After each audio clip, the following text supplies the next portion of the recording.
పేదవాడి పక్షాన నిలబడతాం, ప్రజా గొంతుకై నినదిస్తాం.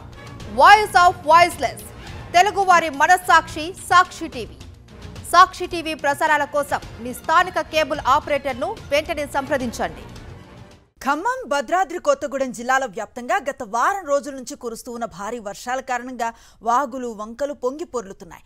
అనేక చోట్ల పంట పొలాలు జలమయమయ్యాయి. పలు చోట్ల రహదారులు నీట మునగటంతో అనేక గ్రామాలకు రాకపోకలు పూర్తిగా నిలిచిపోయాయి. ఖమ్మం జిల్లా కొనిజర్ల మండలం పల్లిపాడు నుంచి ఎనుకూరు వెళ్లే రహదారిలో పగిడేరు వాగు ఉధృతంగా ప్రవహించడంతో భద్రాచలం నుంచి ఖమ్మం వెళ్లే రహదారి జలమయమైంది.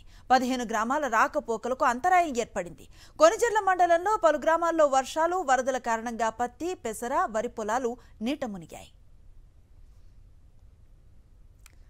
భద్రాద్రి కొత్తగూడెం జిల్లాలో అశ్వరావుపేట భారీ వర్షానికి దమ్ముపేట అయింది. దమ్ముపేట అతలాకుతలంగా మారింది. లోతట్టు ప్రాంతాల్లో నివాసాల్లో, దుకాణాల్లోకి వరద నీరు చేరింది. రోడ్లపై వరద నీరు పోటెత్తడంతో వాహనాల రాకపోకలకు తీవ్ర అంతరాయం ఏర్పడింది.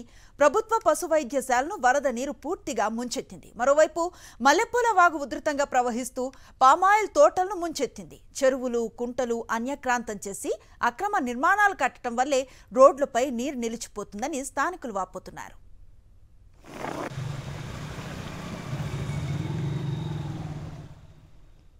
భద్రాద్రి కొత్తగూడెం జిల్లా చెర్ల మండలంలో తెల్లవారుజాము నుంచి కురుస్తూ ఉన్న భారీ వర్షాలకు లోతట్టు ప్రాంతాలు జలమయమయ్యాయి.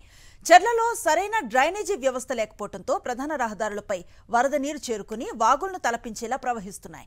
చెర్ల బస్టాండ్ వరద నీటిలో మునిగిపోయింది. భారీ వర్షాల కారణంగా జూలూరుపాడు, చండ్రగొండ మండలాల్లో వాగులు, వంకలు ఉధృతంగా ప్రవహిస్తున్నాయి. కాకర్ల ఎర్రవాగు ప్రాజెక్టు నిండి అలుగుపోయటంతో బ్రిడ్జిపై నుంచి వరద ఉధృతంగా ప్రవహిస్తూ ఉండటంతో కాకర్ల, అనంతారం గ్రామాల మధ్య రాకపోకలు నిలిచిపోయాయి.